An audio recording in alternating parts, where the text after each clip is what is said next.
I wanted to take this opportunity, 8 months on from launch, the end of a monumental year 2020, to share some insightful moments from the Island influencers' stories. I wasn't too sure what to expect when I set out on this podcast journey. I knew I'd be aiming to talk to lots of people about all aspects of their life and how great it is to live on the Isle of Man. I mean, that's the aim of the podcast, after all. It's certainly true that I've chatted to a diverse group of people, successful business owners, experienced professionals, entrepreneurs, and community leaders, all with so much knowledge, many memories, all passionate about what they do and the life they live, but most importantly, their sense of purpose, why they do what they do.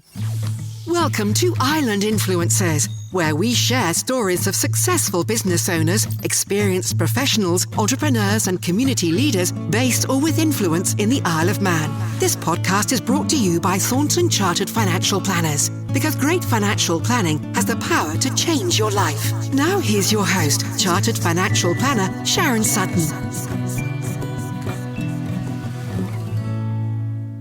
In 2020 Highlights Episode 1, I focused on COVID-19 and the significant impact it had on specifically the Isle of Man. And I included some of my guests' fantastic snippets of their personal stories, life-changing moments that got them to where they are today, proving their resilience, if you like. This week's episode highlights some of my guests' business and life tips, and also their earliest memories of money. The more conversations I had, the more it became obvious, apparent, that we spend a lot of our time on this planet working. So for anybody who isn't in on the secret, we all need to enjoy it. Miles Pettit from Noah Bakehouse sums this up perfectly. I would say love what you do. Mm-hmm. And I know that it's a bit cliche and a bit naff, but like actually it's really hard work and it's really long hours. Mm-hmm. And whatever business that you do is going to demand that. So if you're really into numbers, that's great. Be really into numbers and own it, but like find a thing that you love and find a way to make money out of it, because you do spend a long time at work, and if you don't enjoy it, you're never going to be happy. And ultimately, if you love what you do is better for it. In episode 10, Colin Partington tells us that his dad gave him very similar advice, and I wish mine had given me the same advice.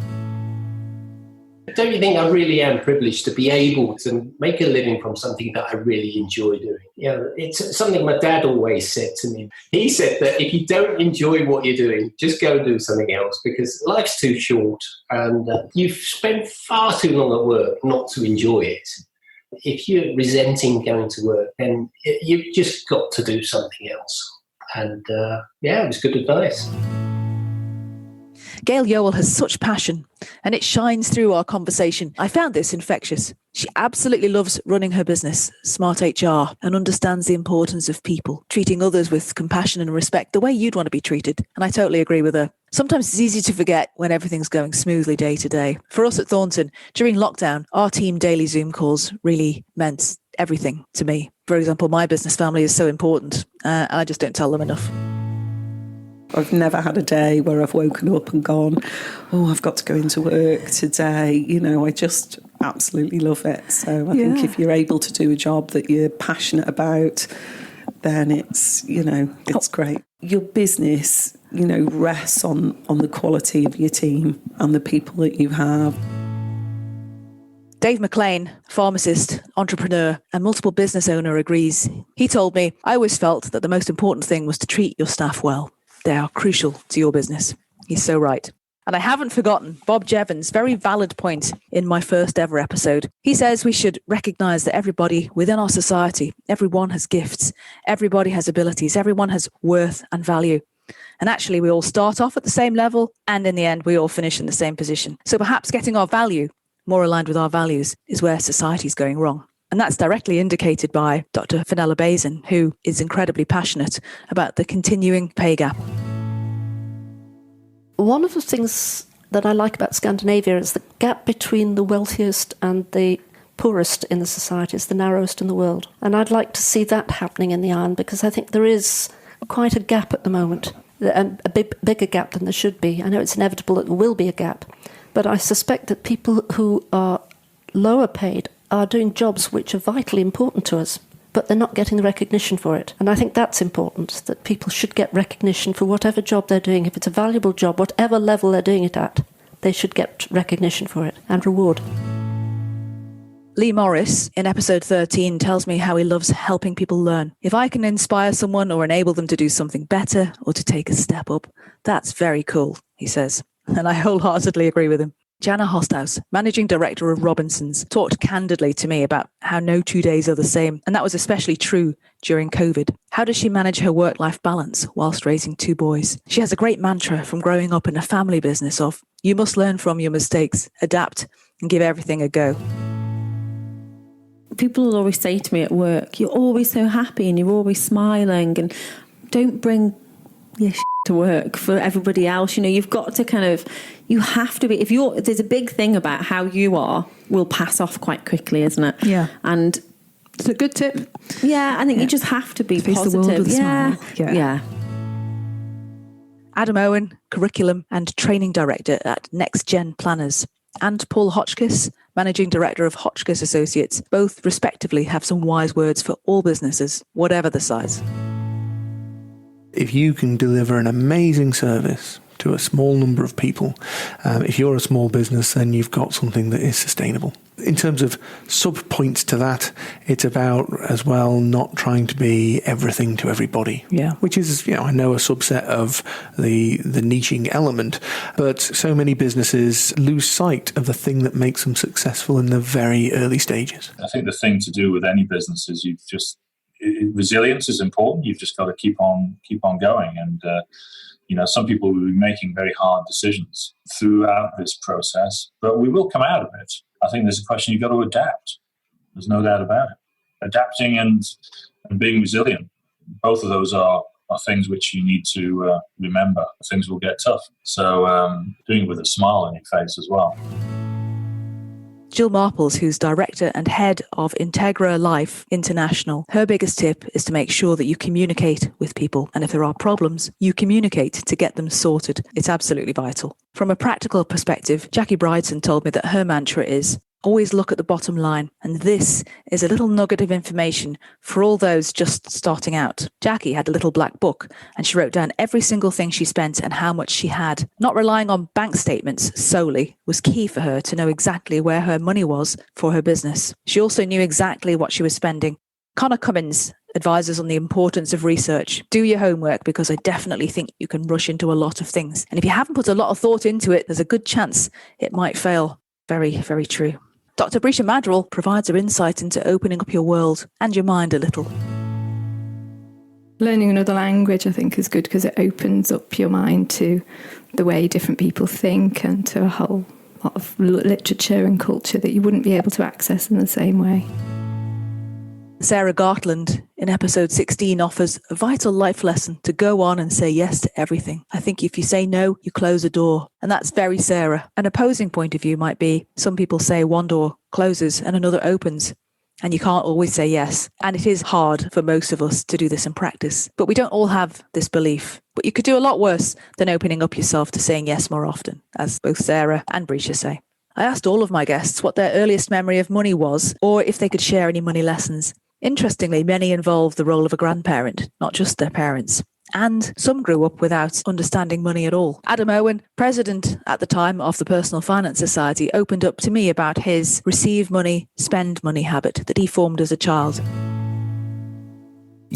That's a really good question, and one that I can jump straight to an answer, because actually it's something that I use to illustrate inflation when I'm actually talking to people about the impact of inflation.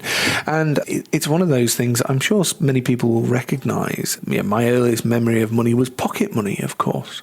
And I remember when pocket money was 12 pence a week. So it was a 10p piece, a shiny 10p piece. If I was lucky, it was a shiny one anyway, and a 2p piece.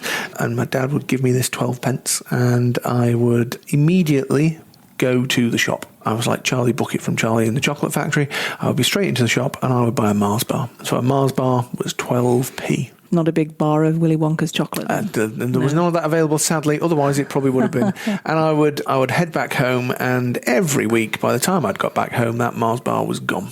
There was no pleasure delaying, there was no saving, there was nothing like that. It was a case of, I have 12p, I can buy a Mars bar. And I use that story as an example of obviously inflation, because if you go and try and buy a Mars bar now, I'm sure it's significantly more than 12 pence. And significantly smaller. I think the Mars Corporation would say that it's not, but I've got to say every time I pick one of those up, they do feel smaller than they did when I was a child. But well, yeah. that's maybe because I'm bigger. That's more a visual one, I think. That might be perspective, possibly, yeah. But it was interesting as well that before I became a financial planner, and I'd spent those years in food retail before I moved into financial planning, that habit stayed with me. Receive money, spend money habit that I formed as a child was a habit that actually for the first 4 or 5 years of my working life, I received money and I spent money. And Andy Cooper, in episode 12, told me his earliest memory of money was his grandmother's money box filled with halfpennies and shillings. She used to let him play with it as a rattle. Yes, we all did it, Andy. I've remembered since you've said that. Well, I certainly did. He also told me that he got his first job at 14 years old, earning £1.50 an hour for washing dishes. Dr. Brisha Madrill's grandmother was wise, and she'd tell Brisha, if you can't afford it, don't get it. Work and save for what you actually want. Don't overstretch yourself. And this is excellent advice. It's very Manx, actually. And funnily enough, this was referenced in Dr. Mark Carney's recent Reith lecture. He says that we live in the age of COVID, climate and credit. Perhaps if we'd all listened to Brisha's grandmother more, we'd be better as a society. Mark Noble and Chris Suter both make a key point that you're never in a safe position. And no matter how much money you have in the bank and how good you think things are going, all it takes is one thing to totally turn that on its end. That's so true. How many people's lives do you know been ruined by one financial catastrophic decision? Mark and Chris also share their earliest memories of money with me. Whenever I was really young, my biological dad would have had his own business, and he was in insurance and financial planning and stuff as well. Okay. And was successful. And up until he left my mum when I was 11. So up until 11, it was although when you're sort of up until 11, you don't really have much concept of money anyway. But no. It wasn't as if I needed it for anything. I had everything I needed and it was provided for. Then my mum and my dad got divorced. And that's then when my mum pretty much got left with nothing, and we were put in a position where she had to start on her own from scratch. So going from there, my mum literally worked 6 days a week to try and get enough money in to provide for us and give us what we wanted. And to be fair to her, growing up, I never wanted for anything. If it needed something, she literally worked and did what she had to do to make sure we got what we needed. And that sort of taught me that you have to work hard. Money doesn't come easy, because she put a value on it. Mm-hmm. Yeah, I seen her. I'm going to have to work an extra few hours this week to make sure we have money to pay for that and stuff like that. So it wasn't, from the age of 11 on, money never came easy to my family. So It was always, you work hard, you put the effort in and you get it. Whereas up until the age of 11, when my biological dad was still there, he earned all the money. My mum didn't work. No. She was a stay-at-home mum. Literally anything we needed was provided. And then it kind of probably shouldn't compare it as much, but if you look at it as the whole coronavirus thing, where literally everything was going well and all of a sudden everything stopped. It was the same sort of thing as that. Yeah, it's interesting. My dad came from a family of 9. Every one of them, practically every one of them, have started their own business and actually been very successful. But then again, their value of money would be even completely different than mine, because again, but like Mark was saying there, they were used to having nothing. So they were able to put a value on a pound very, very quickly, because it meant so one single pound meant so much to them. So growing up, Dad obviously tried to instill this kind of entrepreneurial attitude and this work ethic into me and my big brother. And I think he did it quite successfully, because ever since I was a kid, I was always buying and selling stuff and trying to make Dad proud by having a business of some description. But, honestly, my earliest memory of money and not being able to kind of, get what you want sort of thing. I remember when I think I was in P6, and a couple of the guys in my class got Nike Air Max trainers, and I went back to Mum and I said, Mum, such and such as these new Nike Air Max trainers. I want them. I really want them. And we couldn't afford them. Simple as that. We weren't flush with money back then. So Dad was still just working for a company, and Mum had her own wee shop. But again, things were very, very tight. So that was whenever I started to think, right, you need to save for stuff.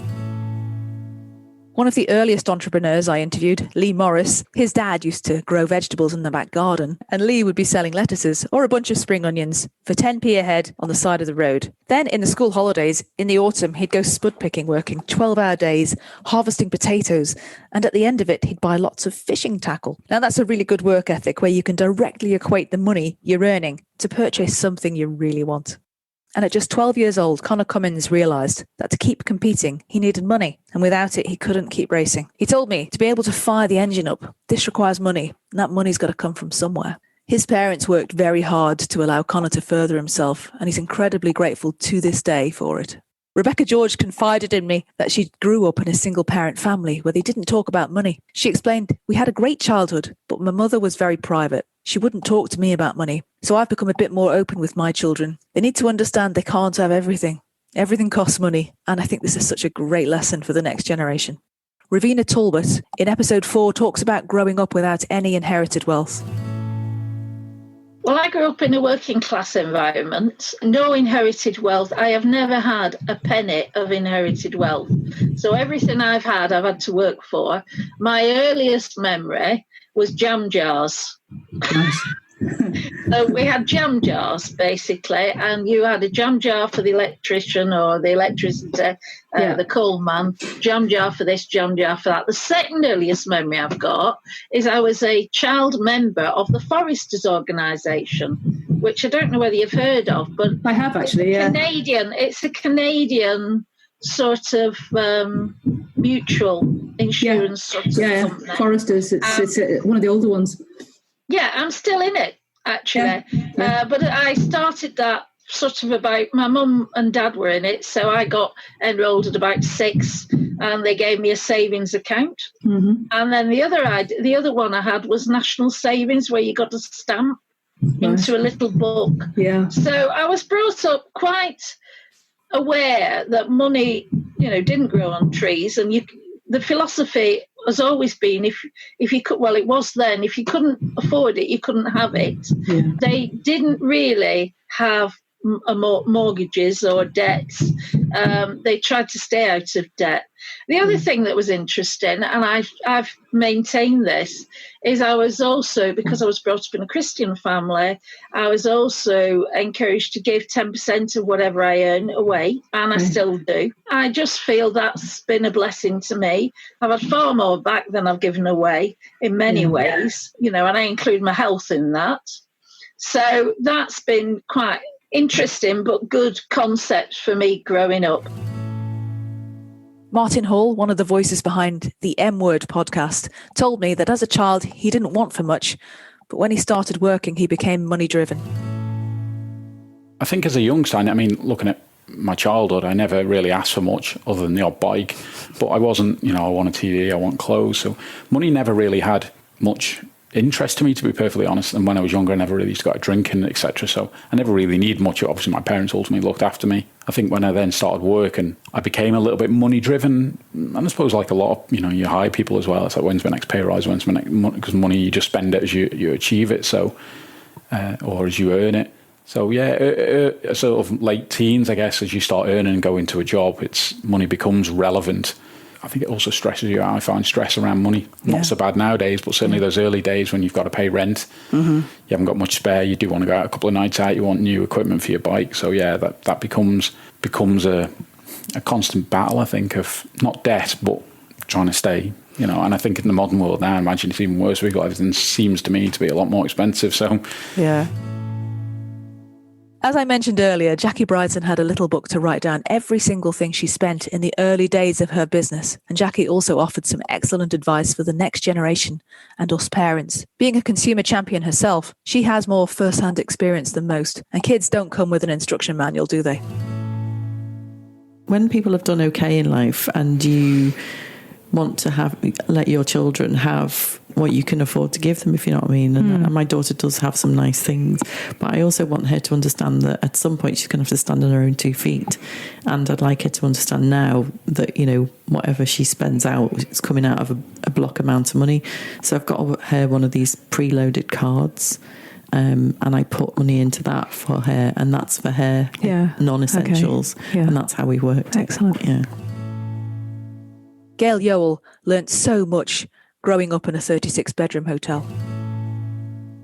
Living in the hotel and working in the hotel, really. So, there's an element of, yes, it's a family business and you're expected to, chip in and get the work done. But actually in school holidays, summer school holidays, I would, do a full-time role, a full-time job within the hotel, exactly the same as any of the seasonal staff would have done. Yeah. So it was good. So at an early age, I was earning a wage and enjoyed being able to go out and spend it on clothes, etc. Yeah, sure. So and no rules about kids being of the business owners, I suppose. Yeah. Yes, exactly. So I think it really taught me, definitely work ethic, but also the sort of value of money and working hard and earning it, and buying the things that you want to, putting money away for a rainy day or for things that you want, saving up for a car, etc. Yeah. I enjoyed Jill Marple's honesty when it comes to money. My husband would say he can't believe that I came from that background because I'm not all that careful with money. I do realise the importance of it, and I do realise the importance of building up your nest egg and your pension and making sure that that you are planning. But I will, if I've got it to spend, I will spend it. Well, I guess that translates straight through. I mean, if you run a business here, I mean, that translates into, with a business, you have to be very careful with your cash flow, don't you? You do. Yeah. Well, it's interesting, really, with what's going on with COVID, isn't it? Because if you look at the life companies and the solvency regime that we have to follow. Yeah. But it does, when something like this hits, it actually puts it into perspective and actually proves the benefit of actually building up those reserves. Absolutely. It's, well said. Beach Buddies founder Bill Dale said we could talk about what we've done in our lives and how much money we've made, but nothing is more important than children. And to sum up this episode beautifully, Chris Suter of The Noble Suitor was so honest, and he resonated with me, especially in today's climate. To be honest with you, my money means less to me now. It's just a means to put food on the table. My health is my wealth. Now that's value, and value is properly aligned, isn't it? Thank you for listening to Island Influencers. If you'd like to listen to any of the full episodes that I've touched upon, then please visit thorntonfs.com/podcasts or search for Island Influencers in any of your favourite podcast players. Thank you for listening to this episode of Island Influencers from Thornton Chartered Financial Planners. To find out more and for useful links, visit thorntonfs.com/podcasts.